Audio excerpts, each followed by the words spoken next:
Before I begin with part 1 of Kim Possible Dark Future, I do want to state a few things. Now, this is a pretty long chapter, which I will put a warning name at the beginning of the second part. Now, I am going to be saying here right now that this one is definitely a very messed up story. Now, what I mean by that is I am going to say that this story, well, not just this story, but yeah, this chapter, which happens to be chapter 11, does contain some pretty messed up details and even subject matters being discussed that people may find upsetting. If you are sensitive to these type of topics that are discussed in this part or has been described into this story, I suggest you click off this video if you're sensitive to this kind of stuff, as you may skip chapter 11 if you have to. Viewer discretion is advised.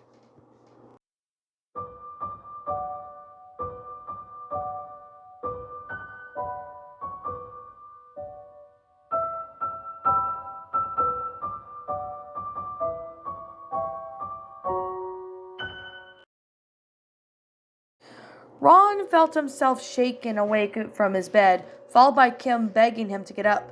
Huh? What's going on? Ron muttered, still half asleep. Ron, you've got to get up now. Dr. Director just called me, and it's very serious, Kim said in a serious tone. Ron was now more alert and awake upon hearing that. He sat up on his bed and saw the digital clock read next to the TV read 11:35 a.m., letting him know that he had slept in a bit longer than usual. He then turned back to Kim, who was dressed in her mission gear. Rufus was still asleep near the bedside table. What happened? Doesn't have to do anything with the Black Shadow organization? Ron asked fearfully. Kim nodded with a said and distraught and disturbed voice. They got Bonnie. Dr. Director said that Global Justice was sent a message from an anonymous location that they couldn't trace, and when she viewed it, well, you should probably just see it for yourself. This got Ron moving much quicker than Kim then expected. In less than a minute, he was fully dressed and prepared for whatever horror awaited him. Where's this message? Ron asked, sounding a bit frantic. It was sent via communicator, Kim replied, reaching over to the bedside table, grabbing her communicator. It's really bad, Ron.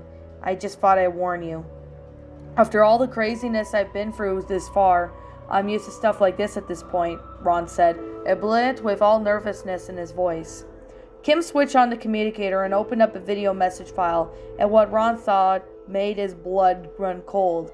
The screen displayed Bonnie Rottweiler, bound and gagged to a metal chair, what looked like an abandoned warehouse. She had been stripped down to only her bra and panties.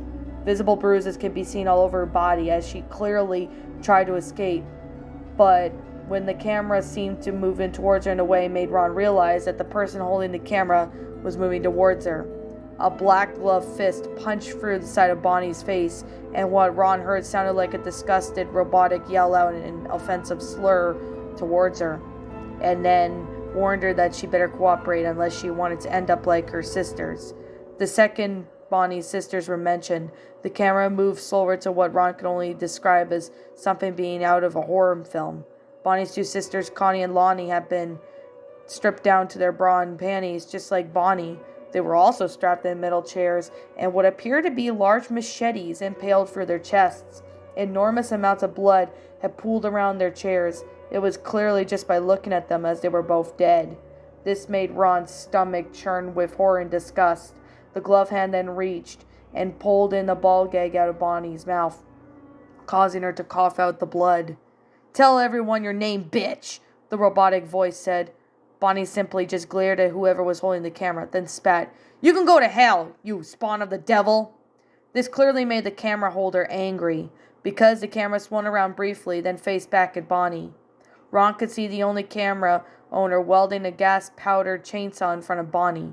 I highly suggest you choose your next words wisely, or I'm going to get very, and I mean very frickin' angry, the camera owner snarled.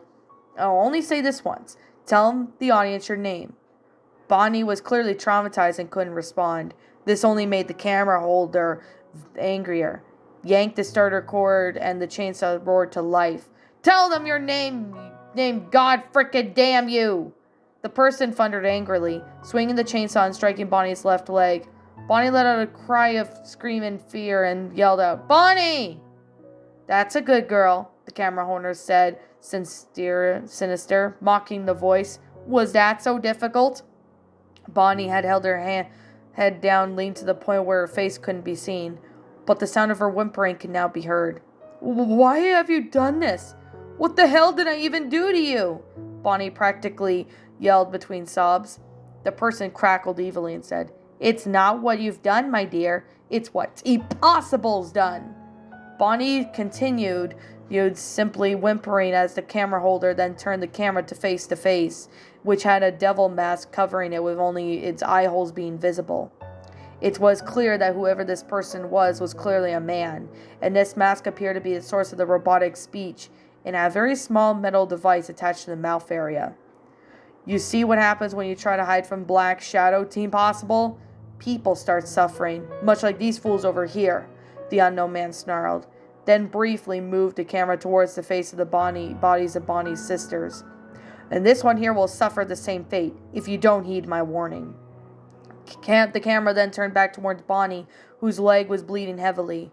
When the person turned the camera to face themselves for a brief moment, Ron thought he'd see a face he'd never seen. The camera holder was still holding the devil red mask. "I know you're watching this, Team Possible. If you vow this girl's life, you'll have until sundown to come out of your hiding point, or I turn Miss Little Bonnie here into nice mince meat." The devil mask crook threatened, raised the chainsaw at Bonnie again. "And I promise you right now, I will make my time killing her slowly, and I'll be sure to pump her full of drugs to keep her fully conscious throughout the whole process. I'm much like the other ones over there. I'll be sure to skin this bitch alive slowly before turning it into her minced meat. Her skin will make excellent gloves. Who knows? Maybe I'll let my boys have a little fun tasting every inch of her body before finishing off. Just so you know, my men have been very, very, frustrated. And I may let them use Miss Bonnie for some relief." Ron felt sick upon hearing everything this madman said, and was even more disgusted to what had Bonnie done to his sisters. Although Ron had to admit they weren't really the nicest individuals, but they certainly didn't deserve such a fate. "You hear me, Team Possible? Sundown. That's how long you've got until you save your friend. Unless you want to see her suffer far worse in fate than her sisters. If you want to find her, I suggest searching the abandoned train yard where you fought the little servant in the mecha suit. And you better hurry your asses up. Like I said, once the sun sets, Bonnie will suffer the fate I just mentioned. Let her live or die. The choice is yours." The chainsaw-wielding madman warned. Then the recording ended. Ron was speechless after hearing the entire recording. He had seen so many thoughts going on in his mind that he didn't know what to say at all. However, Ron could feel the red rage tugging in his mind. Upon remembering the sight of Bonnie's sisters, both lying dead on the floor with their blades right through their hearts. Despite the fact that Bonnie hadn't exactly been the nicest person in the world, especially during their school years, Ron would never wish his kind of fate upon her. He was very convinced that this crazy masked devil psycho had been Ridley, and if that were the case, he feared more than ever for Bonnie's safety. "We have to do something, Kim," Ron said in a tone as serious than ever. "If we don't, that psycho's going to kill her at sundown. Ron, you know that there's no way Black Shadow would just let us waltz into the train yard to rescue Bonnie like that. It's obvious a trap," Kim protested. "I know that, but what are we supposed to do? She'll be killed if we don't do something," Ron argued. "I'm aware of that, Ron. However, Dr. Director told me that she's got a plan to get Bonnie out of there. But we have to be patient. If we mess up, we could end up putting ourselves and everyone else at risk by possibly getting caught by Ridley and his organization," Kim replied. "So what's the plan?" Ron asked. "Dr. Director told me that she sent me some spy drones to scope out the abandoned train yard earlier, and she didn't see anyone there. But she isn't convinced that everything is safe. Betty still believes that there may be still Black Shadow thugs guarding the place, so we'll need to be careful," Kim explained.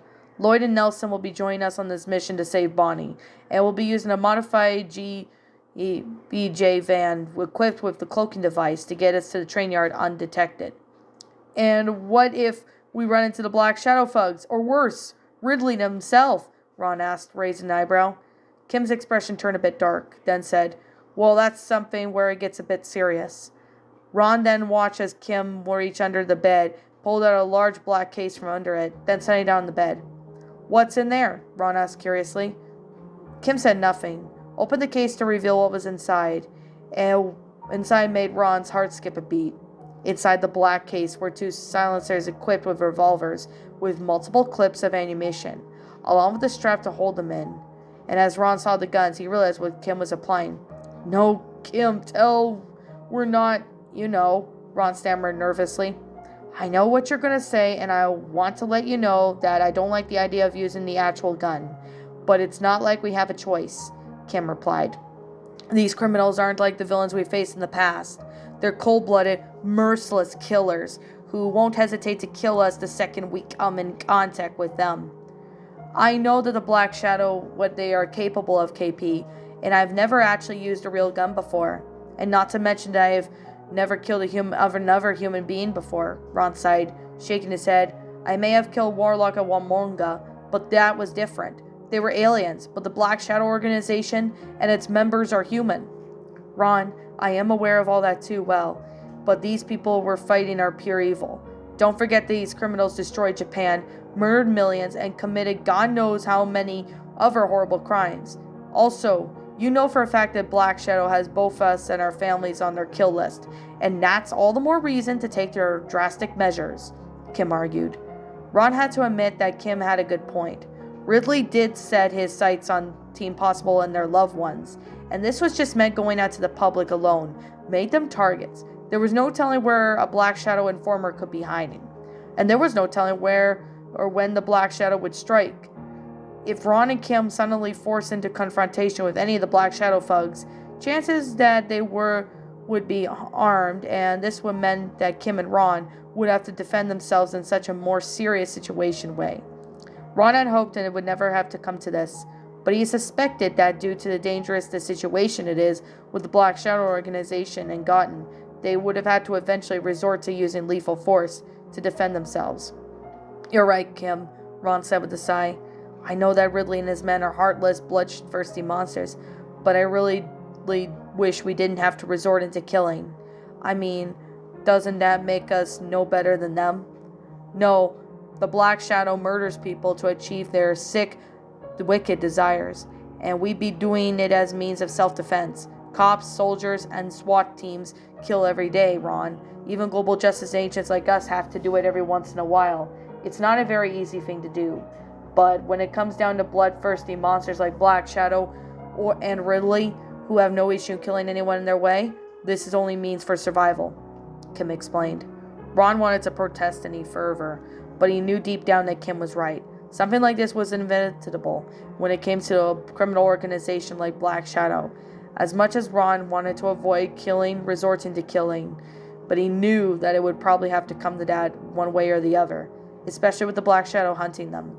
However, Ron feared that if he started killing, it might trigger red rage, and the thought of just losing control of himself like he did back in Japan terrified him. The last thing Ron wanted was to suddenly lose control of his emotions and let the red rage out. Kim, there's something else that worries me, and it's, the red rage, Ron admitted. What does the red rage have to do with this? Kim asked in confusion. What if I'm forced to kill a criminal to defend myself or you? And what if it causes me to lose control of my emotions?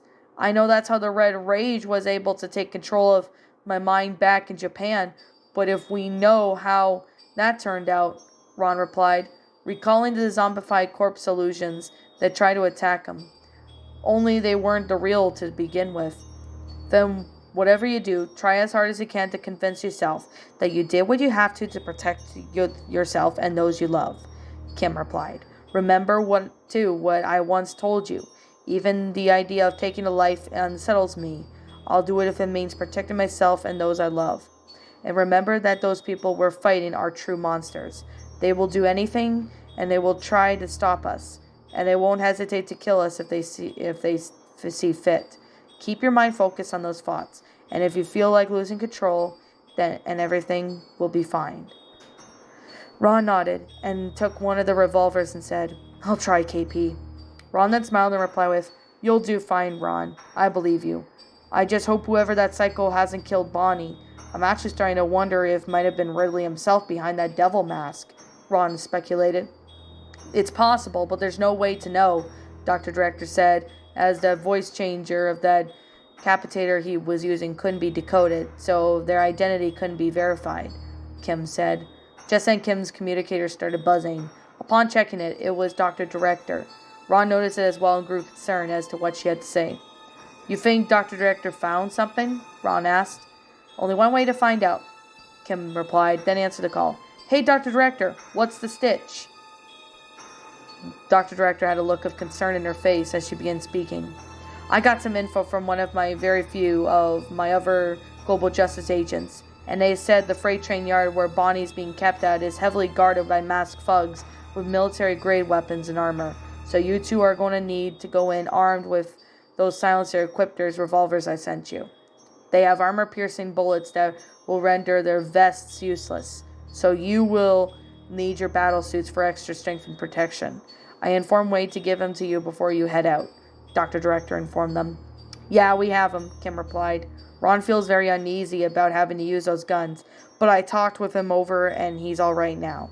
I had a feeling that Bonnie's captor may have the area guarded. I know that using guns is something you two will never have done before, but you don't really much have a choice in this situation. These are very dangerous individuals, and you'll need to defend yourselves with actual weapons. Even though Ron has his mystical monkey powers for extra defense, I still want you all going in with additional defenses," Dr. Director explained. "Do you know if Bonnie's all right?" Ron asked with concern. "Unfortunately, no," Dr. Director replied regrettably. "Due to how heavy and guarded the places were, we weren't able to get inside. However, we definitely know that she's in there, since one of the cloaked spy drones on our agents intercepted one of the guards mentioning Bonnie in the old train yard shed. We believe that Bonnie was moved there by that chainsaw-wielding madman. You and Kim will need to take out the Black Shadow guards before heading inside the building to rescue Bonnie. Otherwise, they may try to kill her or possibly call their organization for reinforcements." "How many guards are there?" Kim asked. "At least 15, Dr. Director said. "Agent Lloyd and Nelson will assist you in taking them out. Then you and Ron will locate and rescue Bonnie. Also, keep your eyes open at all times. These men are not like the other villains you fought in the past. They're highly trained killers, and they won't hesitate to kill you on sight." "We understand," Kim replied, clearly nervous. "We'll be careful." "Good. Once you rescue Bonnie, bring her back to Global Justice HQ right away. Your missions begin in 10 minutes, so I'll be signing off for now. Good luck to you both," Dr. Director replied. "You too, Dr. Director," Kim replied, then signed off. "Well, I guess we better grab some battle suits from Wade. I'll wake Rufus up," Ron said, glancing over at Rufus, who was still asleep. "You sure it's safe to bring him with us on this mission?" Kim asked with uncertainty in her voice. "He'll be inside my pockets of my battle suit, so he should be fine," Ron replied. "I can also use my mystical monkey powers to defend the both of us if it comes down to it." "All right, then. I'll go and get the battle suits from Wade and inform Agent Lloyd and Nelson when we're ready to depart," Kim said, then headed out of the room. Ron glanced over at Rufus and began to wonder if bringing him along wasn't a good idea. Although the battle suits had been modified with bulletproof layers, they wouldn't hold out much more powerful weapons like grenades or RPG launchers. This would meant if Rufus stayed inside Ron's pocket, there is a chance he could end up seriously hurt or even dead. Rufus had been Ron's best friend since he and Kim were children, and even the fact of losing Rufus was something that horrified him. He loved Rufus almost as much as he loved Kim, and if Rufus ended up being killed because of him, Ron would never forgive himself. He made a personal note to make sure Rufus wouldn't get hurt on this mission, and to keep his eyes open at all times. "I won't let you get hurt, buddy. Not in my life," Ron said softly. He tapped to make Rufus wake up. Bonnie awoke again inside of what happened to be a large shed or warehouse, which had large 2 freight trucks appear on each side of her. They were black tank cars that had looked like there had been large wires wrapped around the tanks, entered through the top of the open tank doors, and ended somewhere outside of sight. Bonnie was tied to a metal pole and had no clothes on. Her skin was covered in bruises, dry blood, and etc., and she was in so much pain that she couldn't be into words. The devil masked psycho and his thugs brutally tortured her for info and violated her at gunpoint, and her left foreleg had been hacked off with this chainsaw as punishment for failing to satisfy him and his men. Bonnie realized that she must have been moved when the masked crook knocked her out, because clearly this wasn't the same small chamber that had been there before being knocked out. Bonnie slowly glanced down at her severed leg, and was now cauterized as a stump. She then began trembling with both shock and horror. She also remembered that face, the true face of that masked man who removed the devil mask. It was a hideous face with scars near his left eye and his chin that made the night black hair look sinister, and looking sneer and sent chills down her very spine. Bonnie had no idea who he was, only that he was a bloodthirsty monster and a violent man like the rest of his gang, and they intended to use her as bait to lure Kim and Ron there. Bonnie had wondered where Kim and her boyfriend had gone since they seemingly disappeared recently, yet it was clear that his madman had some sort of grudge against them. That was much clearer. Bonnie attempted several times to try and get free, but then she realized that she was being restrained with iron chains, making escape impossible. And even if Bonnie could, she was in far too much pain to even try. Just trying to turn herself left or right on the pole hurt beyond words. Bonnie was sure that she had broken a few ribs, since her chest hurt very badly, one of her eyes that was slightly swollen shut. Bonnie attempted calling out for help, but her voice was too weak to clearly speak, and it came out as mumbling. She also felt horrible in the pain at the back of her mouth, then briefly remembered that what that crazed man with the scars had done. Bonnie had failed to give him the info he wanted, so he took the dentist drill to the back of her teeth and even slashed the roof of her mouth, which drilled into the jawbone. The pain from it was probably worse than anything that she had gone this far. Bonnie mumbled, not having any strength to speak properly. Hey, who the hell said you could speak? An angry man's voice yelled. Bonnie spun her head around as the ski masked man struck her head, shooting pain back to her body. He had been standing near the end of the pole out of Bonnie's sight, and he was armed with the teeth and the assault rifle and even a chainsaw. The second thug, in a monster mask, nearby into Bonnie's view, and he looked cross. Hey, don't be killing her. Lord Ridley wants her alive. You know what he'll do if she dies. Remember what happened to the last guy who messed up? The thug lectured. Yeah, I remember. He turned some asshole into minced meat with his chainsaw and used his skin for a new pair of combat gloves, the ski mask thug said, sounding a bit unsettled. Exactly, and I don't want to end up like that because you ended up messing up. So you keep your cool, the monster mask thug snapped, and keep your eyes open for Team Possible. If they show up, start the timer on both the tank car bombs.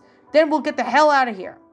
Whatever, the ski mask thug muttered. Oh, and I think saying the boss's name around this gal is a good idea. She might squeal.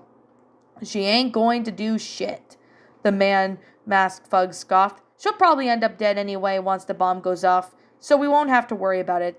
That's our little secret. We'll die with her. Bonnie felt her heart racing in horror upon realizing what those two crooks were planning, or rather what their boss was planning. She also began trembling. She now knew the name of her boss, who was now apparently someone named Lord Ridley, and he had been in the devil mask, who had placed her through this horrible torture. And would Team Possible be able to get her out of this hell? Bonnie had no idea. But it was clear that these men had no intentions of letting her leave this place alive. Bonnie had all but lost the will to go on at this point. Her sisters were dead, and possibly her parents as well, and she had been put through the worst hell on earth. All tried to get the attentions of Kim and Ron. Would they even come? Bonnie made a personal note to never treat those two so cruelly again if they actually come to save her. And if they didn't, Bonnie knew she wouldn't survive. Please, please come, save! Bonnie fought as well as she fell unconscious again. Kim and Ron quickly moved through the deserted road, leading to an abandoned freight train yards and a heavily modified Global Justice van. Kim was also dressed in her white and blue battle suit, and Ron also wore the same kind, only this time was red and black opposed to the color of Kim's battle suit. Rufus was tugged into one of the pockets in Ron's battleship, which would protect them from seeing anything dangerous. Lloyd and Nelson were also in the back of the van, dressed in armored SWAT-style gear with assault rifles. Silencer was equipped with revolvers and even flash grenades. Any other two Global Justice vans followed the case close behind the van. Kim, Ron, Rufus, Lloyd, and Nelson were riding in, and they were filled with Global Justice soldiers that would assist them in the rescue mission once they arrived at the train yards. "You don't think they killed Bonnie, do you?" Ron asked fearfully. "I don't know, Ron," Kim replied. "If Ridley was the one behind that devil mask." Kim paused, feeling fear for the worst. Ron and the others had seemed to share the same thought, as much as Kim disliked Bonnie for the way she treated her and Ron in the past. She would never wish for something like that, for those monsters to do what they did to her worst enemy. Kim can only hope that Bonnie was still alive, somewhere in the train yards, once they got there, but another thought also crossed Kim's mind. What if Ridley was there and planned to kill Bonnie and ambush them once they all set foot on the grounds of the train yards? Kim tried shaking that thought from her mind, but knowing that Bonnie had fallen into the hands of the most evil, sadistic madman that Team Possible had ever come across, was impossible to keep her out of their thoughts. "Don't jump into conclusions, Kim. While I myself can't deny the possibility that Bonnie might be already dead, we shouldn't give up hope," Lloyd interjected, "and we know we'll do what we can to save her, and maybe even capture Ridley. While we're at it, although I doubt he'll be here." "Do any of us know what Ridley even looks like?" Nelson asked. "I do, and so does Kim and Dr. Director," Ron replied. "This guy is hideous. He has a long scar down his left eye and a few scars on his chin. Ridley won't be able to spot with a face so horrid if we run into him." "I got a good look at Ridley's face from the flash drive evidence as well, and he looks just as horrid as he did when my old FBI captured him," Lloyd added. "Just a word of warning. Ridley is easy-tempered and will turn very violent if backed into the corner. I know this because when me and my old team busted him in that warehouse near the borders and were killed off, mostly by his old gang. Ridley flew into a rage and killed a ton of men before we finally tased him and arrested him. You will need to be careful if you ever encounter him." "Don't worry, I'll be more than capable to be able to take him on," Ron assured him. "We'll need to be careful either way, Ron. We don't know exactly what we're up against," Kim inquired. "I know, KP. I'll keep my eyes open," Ron promised. Soon the abandoned train yards came into view, and so Kim switched on the vans into the built-in cloaking device as she headed for the entrance. The other vans also did the same thing, as they followed Kim's van into the train yards. Upon looking through the windows, Ron and the others could see quite a few of the Black Shadow soldiers standing around guard near various abandoned buildings and sheds. They were also armed to the teeth with assault rifles, grenades, and revolvers, and wore what looked like gas masks on their faces. "Looks like we might have to face them the second we step out of this vans, KP," Ron said nervously, as Kim moved the van to a shady area where it couldn't be seen.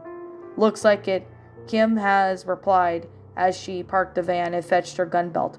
"Better grab yours too, Ron." Ron took his seatbelt gun off the floor, then strapped it around his waist. He knowed then killing another human being for the first time, and Ron didn't like this idea. However, Ron knew that he didn't have much of a choice, so he accepted his fate and prepared himself for combat.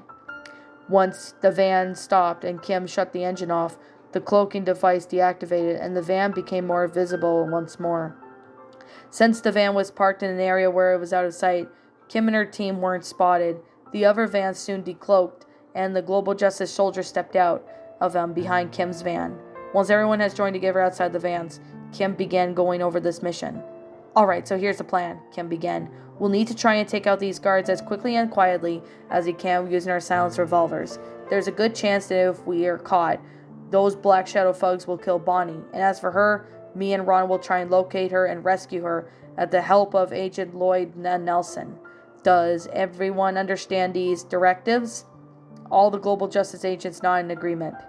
"Alright, let's head out. Move out," Ron said, as all the agents began spreading out.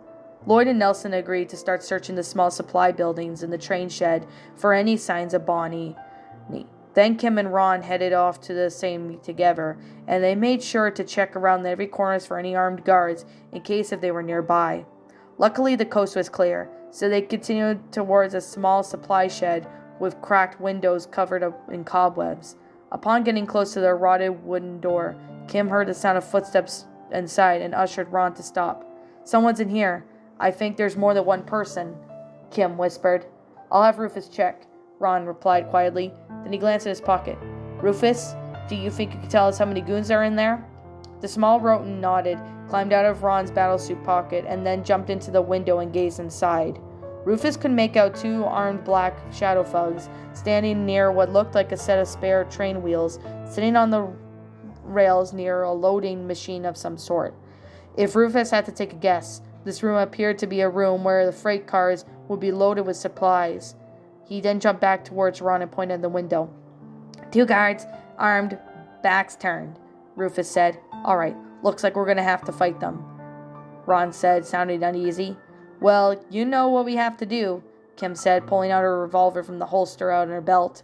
"Yeah," Ron said, sounding very uncomfortable as he reached for his own gun. Kim slowly opened the door, trying not to catch the attention of the guards as their backs were turned to them.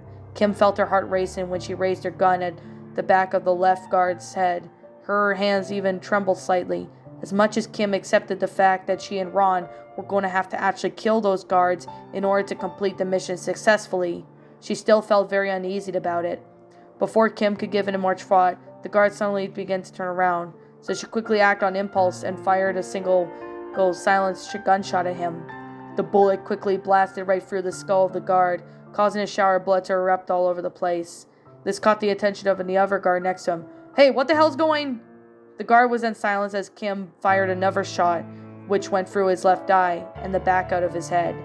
The guard fell lifeless next to the other, and Kim breathed heavily for a second, upon realizing she just killed another human being for the first time in her life. Never all in her life she had actually killed a human being until now, and Kim understood how Ron must have felt the idea of how exactly this.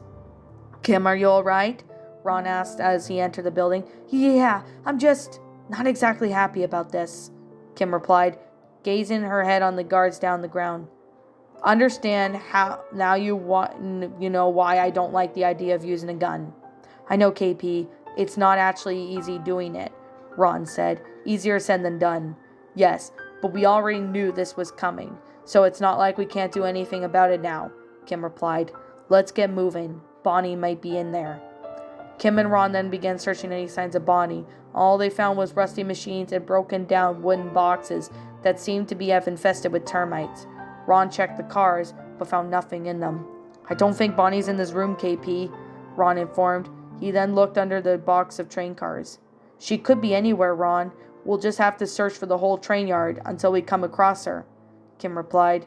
"Actually, I might not be able to sense her presence with my mystical monkey powers," Ron suggested. "I learned how to sense the aurora of people's evil hearts and good hearts. If I sense an aurora without any evil intentions, I know it's probably Bonnie." "Then maybe try and scope out the place if you can," Kim replied. Ron cleared his mind and then tapped into his abilities, then began searching out for all his senses across the train yard. It was certainly much bigger than he originally thought, and he sensed that several auroras around him. Most of them were evil auroras, which Ron knew they were probably Black Shadow thugs, and then seeing the auroras of the bravery and determination, to which he recognized the auroras of Floyd, Nelson, and the Global Justice soldiers.